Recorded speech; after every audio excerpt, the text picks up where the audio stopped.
दोस्तों, बहुत पुराने समय की बात है। एक देश में एक राजा राज्य करता था। इस राजा की शादी तो हुई थी, लेकिन वो महिलाओं को अच्छा नहीं समझता था।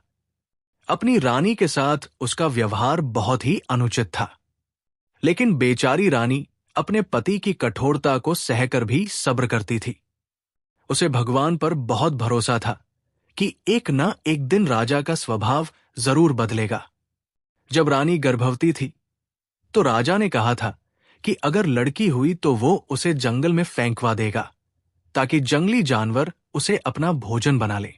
जब रानी को अपने पति के इस इरादे का पता चला, तो वो भगवान से गिड़गिड़ाकर प्रार्थना करने लगी कि उसे बेटा हो। लेकिन प्रकृति को कुछ और ही मंजूर था। रानी ने एक लड़की को जन्म दिया। जब राजा को इस बात का पता चला, तो उसने तुरंत कोतवाल को बुलाया और आदेश दिया कि लड़की को जंगल में जाकर फेंक दो, ताकि उसे जंगली जानवर खा जाएं। कोतवाल भी एक पिता था। उसका दिल ये काम करने को नहीं कर रहा था, लेकिन वो राजा के स्वभाव से परिचित था। अगर उसने राजा का आदेश नहीं माना, तो राजा न केवल उसे, बल्कि उसके अपने पत्नी और बच्चों को भी कोल्हू में पिसवा देगा। मजबूर होकर वो रानी के पास गया। रानी ने कोतवाल का चेहरा देखा तो वो सब कुछ समझ गई, और फिर वो दुख के मारे बेहोश हो गई। कोतवाल रानी को देखकर रो पड़ा, और फिर उसने कांपते हुए हाथों से राजकुमारी को उठाया और महल से बाहर आ गया। वो कोतवाल था, और उसके पास राजकीय मुहर भी थी, और पक्की स्याही भी, जो एक बार किसी जगह लग जाए तो सारी जिंदगी न मिटे। कोतवाल राजकुमारी को लेकर कोतवाली गया, और उसने राजकुमारी की कलाई पर राजकीय मुहर लगा दी। उसने राजकुमारी के लिए एक संदूक का भी इंतजाम किया। उसका इरादा ये था कि वो जंगल में जाकर राजकुमारी के संदूक को पानी में बहा देगा। अगर भगवान को राजकुमारी का जीवन मंजूर हुआ, तो संदूक बहता हुआ किसी न किसी किनारे जरूर लगेगा, और कोई भगवान का बंदा राजकुमारी को बचा लेगा। और फिर उसने इसी पर अमल किया, और राजकुमारी को संदूक में लिटाकर उसे पानी में बहा दिया, और रोता हुआ वहां से लौट आया। अब भगवान की लीला देखिए। राजकुमारी का संदूक पानी में बहता जा रहा था कि आसमान में उड़ती हुई एक परी की नजर इस संदूक पर पड़ी। वो नीचे उतरी, और उसने संदूक को उठाकर नदी के किनारे रखा, और राजकुमारी को ध्यान से देखने लगी। उसे अंदाजा हो गया कि ये राजकुमारी है, और राजा के आदेश से उसे जंगल में डाला गया है। परी को उस देश के राजा के बारे में मालूम था कि वो महिलाओं से सख्त नफरत करता है, इसलिए परी थोड़ी जल्दी में थी। उसने अपने गले से एक हार निकालकर राजकुमारी के गले में डाल दिया। उसी समय एक शेरनी पानी पीने के लिए नदी के किनारे आई और पानी पीने लगी। परी की आंखों से एक किरण निकलकर शेरनी पर पड़ी। इस किरण का असर ये हुआ कि शेरनी के दिल में राजकुमारी के लिए ममता जाग उठी। शेरनी ने राजकुमारी को देख लिया था। उसे परी नजर नहीं आई थी।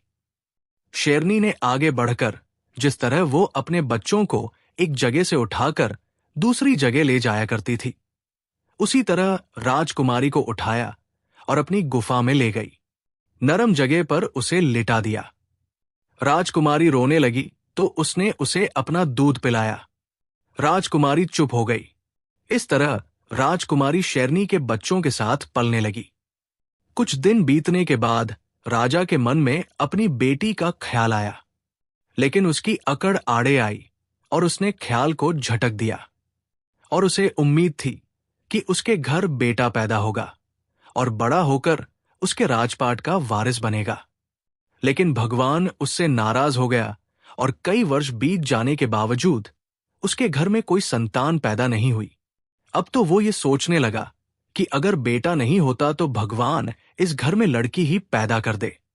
लेकिन उसकी कोई प्रार्थना स्वीकार नहीं हुई। अब तो उसे खुद से नफरत होने लगी कि भगवान ने उसे बेटी दी थी, जो उसकी जगह बड़ी होकर राजपाट के काम कर सकती थी और उसकी वारिस भी बन सकती थी। उसने लोगों पर तो अपने जज्बात का पता न चलने दिया, लेकिन अक्सर वो अकेले में राजकुमारी को याद करके रोता रहता था। रानी को भी उसके जज्बात का पता चल चुका था। अब राजा अपनी इस परेशानी और उदासी को दूर करने के लिए अक्सर रानी के साथ घूमने के लिए जाया करता था।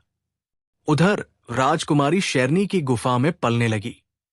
कभी कभी परी भी उसे उठाकर ले जाती और घुमा फिराकर वापस लाकर शेरनी के आगे डाल देती।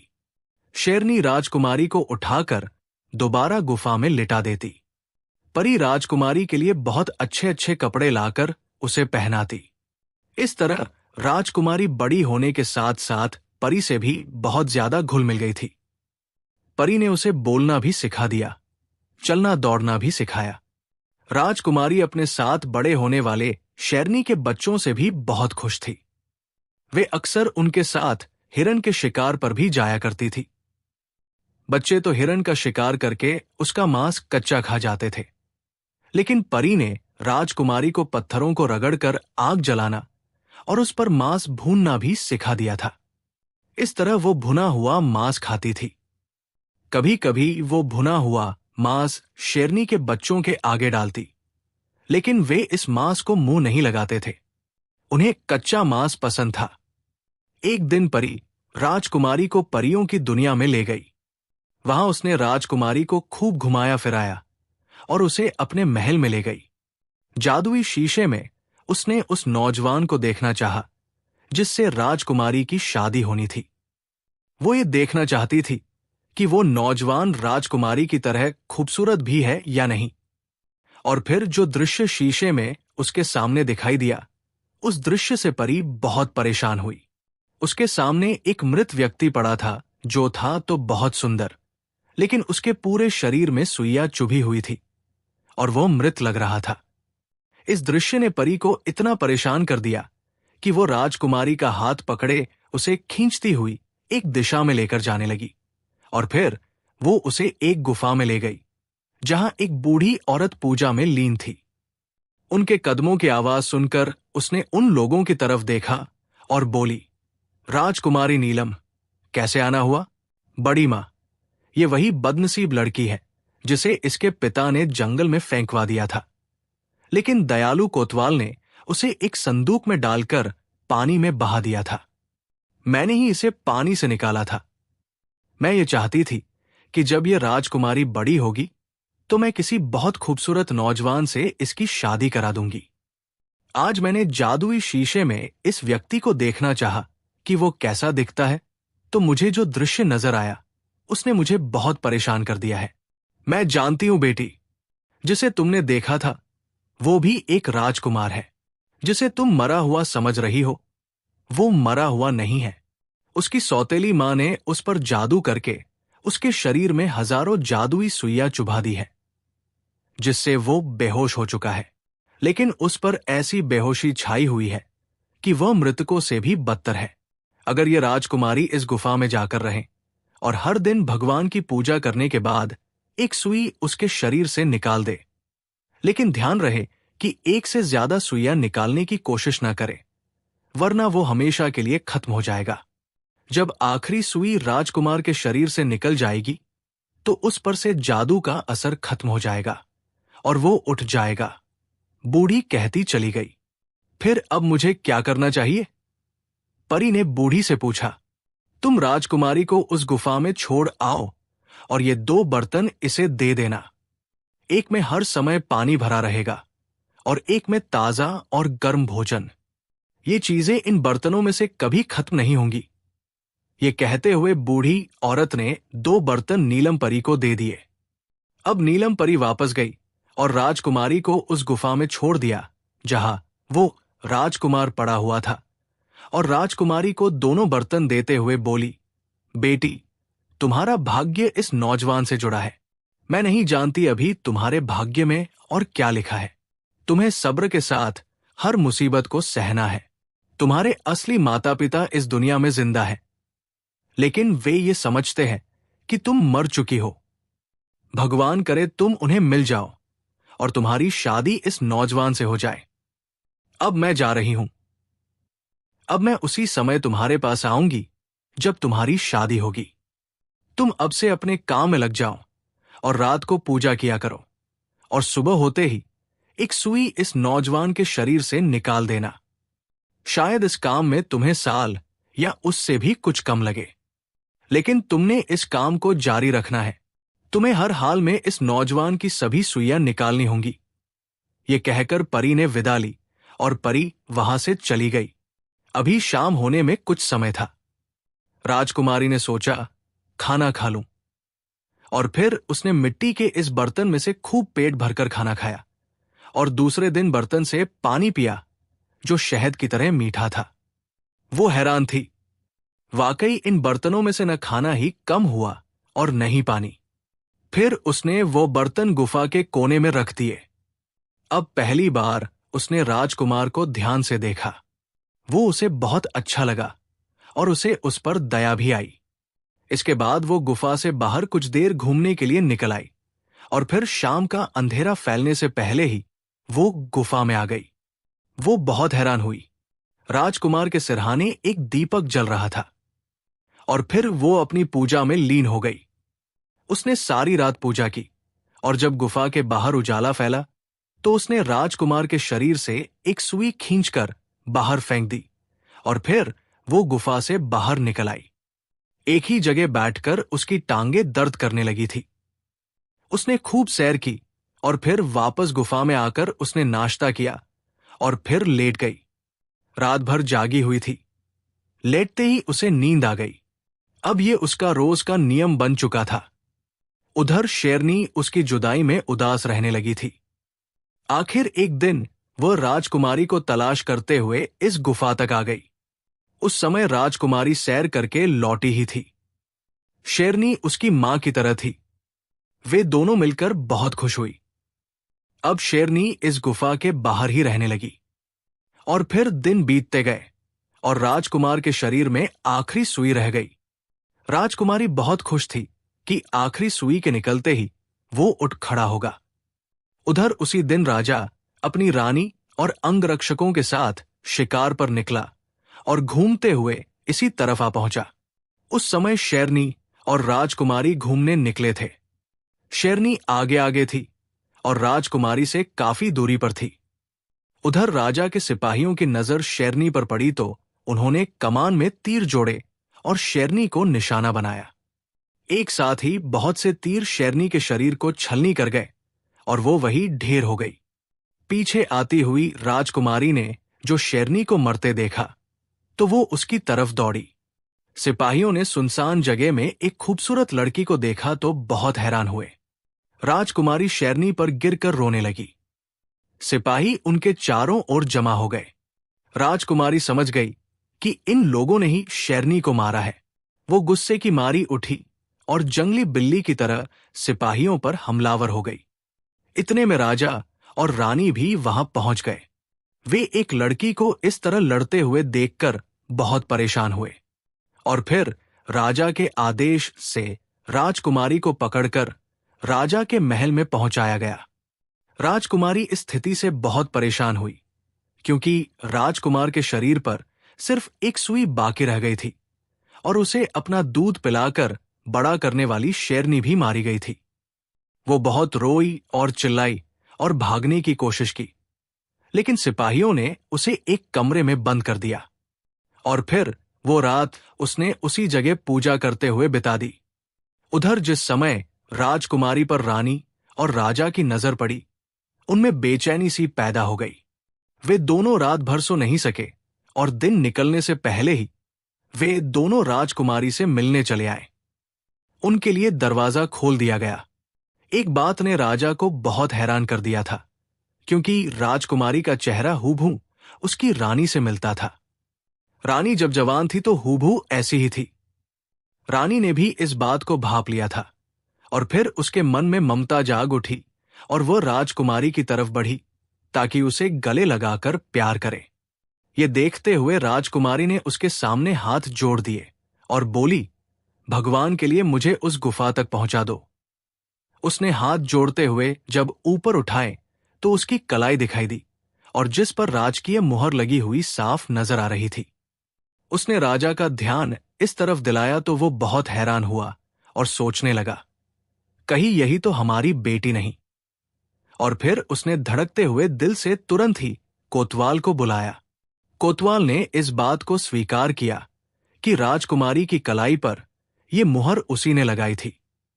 अब तो रानी और राजा की खुशी की कोई सीमा न रही और दोनों ने उसे खूब प्यार किया और बताया कि वे उसके माता पिता हैं। राजकुमारी को परी ने भी ये बात बताई हुई थी। राजकुमारी को भी बहुत खुशी हुई, लेकिन वो जिद करने लगी कि उसे वहीं पहुंचा दिया जाए जहां से लाए थे। बेटी, वहां क्या है? अब हम तुम्हारे पास हैं। इस महल में आराम से रहो। रानी ने कहा, वो तो ठीक है, मेरा इस समय वहां जाना बहुत जरूरी है। और फिर राजकुमारी ने रानी को राजकुमार के बारे में पूरी कहानी सुना दी। राजा और रानी उसकी बात सुनकर बहुत हैरान हुए और फिर वे दोनों उसके साथ उसी गुफा में गए। राजकुमारी ने भगवान का नाम लेकर आखिरी सुई भी खींच निकाली और इसके साथ ही वो राजकुमार उठ खड़ा हुआ और उन लोगों को हैरानी से देखने लगा। इस पर राजकुमारी ने उसे पूरा किस्सा सुनाया। अब तो राजकुमार भी हैरान हुआ और उसने राजकुमारी का धन्यवाद किया। अब वो अपने देश जाना चाहता था। राजा ने एक तेज भागने वाला घोड़ा दिया और राजकुमार घोड़े पर सवार होकर उस तरफ चल दिया। ये लोग भी खुशी खुशी वापस आ गए। राजकुमारी अपने माता पिता के साथ खुश तो बहुत थी, लेकिन वो अक्सर राजकुमार के बारे में सोचती थी कि न जाने उसके साथ क्या बीता होगा।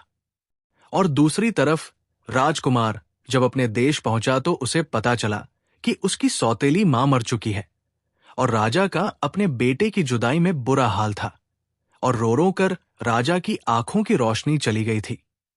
और फिर वो घोड़े को दौड़ाता हुआ महल में पहुंचा। दरबान ने राजकुमार को पहचान लिया और महल में राजा को ये खुशखबरी सुनाई। राजा को असली स्थिति का पता नहीं था। उसे तो ये बताया गया था कि राजकुमार शिकार खेलते हुए कहीं खो गया था। और फिर दोनों पिता पुत्र मिलकर बहुत खुश हुए। राजकुमार बहुत दयालु था। उसने अपने पिता को ये बात नहीं बताई कि उसकी सौतेली मां ने उसके साथ क्या अत्याचार किया था। राजकुमार राजकुमारी को नहीं भूला था। उसे राजकुमारी का उपकार याद था। अगर राजकुमारी उसके शरीर से इन जादुई सुइयों को न निकालती तो वो हमेशा के लिए खत्म हो जाता। राजा चूंकि बूढ़ा और अंधा हो चुका था, इसलिए उसने राजकुमार को राजगद्दी सौंप दी और खुद भगवान की याद में लीन हो गया। एक दिन राजकुमार ने अपने पिता से कहा कि वो पड़ोसी देश की राजकुमारी से शादी करना चाहता है। राजा को भला क्या ऐतराज हो सकता था। उसने खुशी खुशी राजकुमार को अनुमति दे दी और अपनी तरफ से अपने बेटे के लिए पड़ोसी देश के राजा को संदेश पहुंचा दिया। राजकुमारी का पिता तो खुद इस बात के इंतजार में था कि कोई संदेश आए। जब उसे राजकुमार के पिता की तरफ से संदेश मिला तो उसने तुरंत अपनी सहमति दे दी। और फिर एक दिन राजकुमारी और राजकुमार की बहुत धूमधाम से शादी हो गई और फिर दोनों देशों को एक कर दिया गया और राजकुमार राजकुमारी खुशी खुशी रहने लगे। इसी तरह दिन बीतते गए और फिर एक दिन ये दोनों शिकार के लिए निकले। जब ये लोग जंगल में पहुंचे तो राजकुमार का घोड़ा आगे आगे था और राजकुमारी अंगरक्षकों के साथ पीछे पीछे चली आ रही थी कि अचानक झाड़ी के पीछे से दो शेरों ने राजकुमार पर हमला कर दिया। राजकुमार घोड़े से दूर जा गिरा और फिर इससे पहले कि शेर राजकुमार को मार डालते, राजकुमारी ने चिल्लाकर उन्हें पुकारा। राजकुमारी की आवाज सुनकर दोनों शेरों ने राजकुमार को छोड़ा और पूंछ हिलाते हुए राजकुमारी की तरफ बढ़े। राजकुमार भी कपड़े झाड़ता हुआ उठ खड़ा हुआ और हैरानी से शेरों को राजकुमारी की तरफ बढ़ते हुए देखने लगा। ये दोनों वही शेरनी के बच्चे थे जो उसके साथ पलकर जवान हुए थे। राजकुमारी ने शेरों का अपने पति से परिचय कराया और राजकुमार को बताया कि इन्हीं की मां ने उसे अपना दूध पिलाकर बड़ा किया। इस पर राजकुमार ने भगवान का धन्यवाद किया कि तुम्हारी वजह से मेरी जान बच गई, वरना इन दोनों ने तो अचानक मुझ पर हमला किया था कि मुझे खंजर या तीर निकालने की भी मोहलत न दी। और फिर राजकुमार इन दोनों शेरों को अपने साथ ले गया और दोनों शेर महल में रहने लगे। दोस्तों, कहानी अच्छी लगे तो पसंद करें, चैनल को सब्सक्राइब कर दें